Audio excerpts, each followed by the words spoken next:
Hi there, my name is Richard Petrie. I work with a lot of top professional sports people, a lot of top business people, and I want to cover something today which is it's an amazing little concept, little understanding that's going to help anyone achieve their goals a hell of a lot faster. So I just want you to think, has there ever been a time maybe you've set New Year's Eve goals, resolutions, and you decided you were going to achieve this goal and you found a month later you hadn't done anything for it?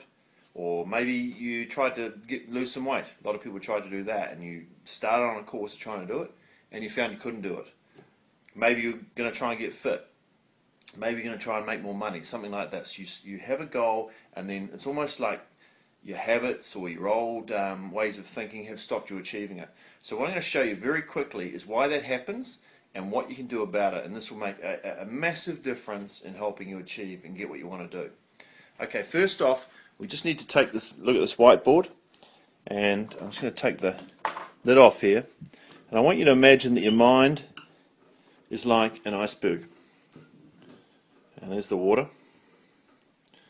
and imagine yourself, it's almost like let's say you set a goal to lose some weight, and it's like you're sitting on a top of an iceberg with a paddle in the water, and here's your goal over here, and you're trying to move in this direction in that way.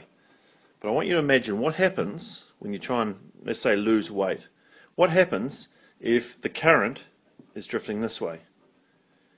Okay. Now, chances are ultimately you're going to move away from your target, right? So what's going on? I mean, what's this analogy, and how does it help us understand trying to achieve goals? Well, I just want you to look at. There's two parts to this iceberg here. There's the top bit up here, and just want you to imagine this is like your conscious mind, okay? And then down below is like your subconscious. And we all know we've got a conscious mind and a subconscious mind, but most people aren't particularly familiar with this part down below the waterline. We're all pretty well aware of this and how that operates, and most people try and convince themselves to achieve goals by using logic and reason. But we're not particularly well trained at how to influence this part of the brain. And the problem is, if this part's not going in line with where you want to go, you might take a few paddle strokes in this direction, but ultimately you're going to end up going this way. So the question is, how do you communicate with the subconscious part of the mind down here? How do we get the arrows turning around and going back the other direction?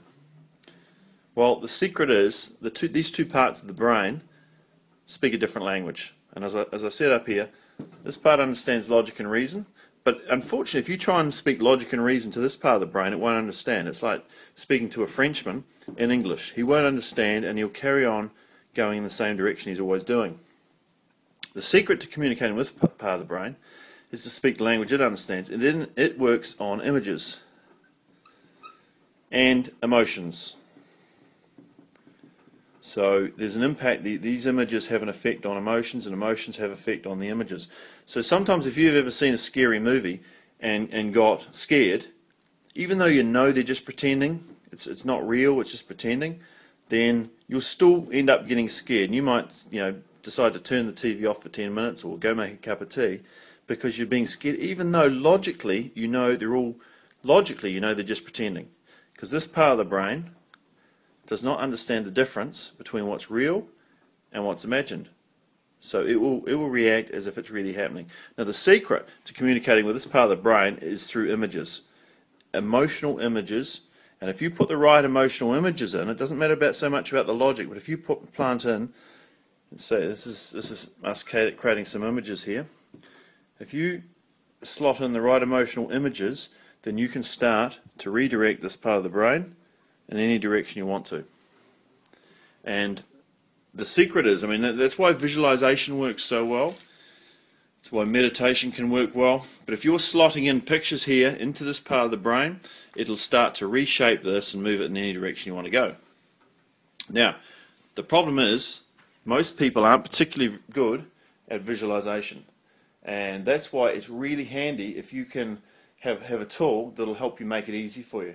And that's where I've come across this tool called Prime Aspirations, or primeaspirations.com, and it's a piece of software that Paul Rodden set up, and it's phenomenal in terms of helping you create pictures for yourself that'll start moving your subconscious back in the other direction, whichever direction you want to go. So I really recommend check it out, get into it, start playing with it, and if you start to notice that your brain starts realigning in any direction you want to go, then it's because this factor about you communicating with this part of the brain using the right language, images and emotions.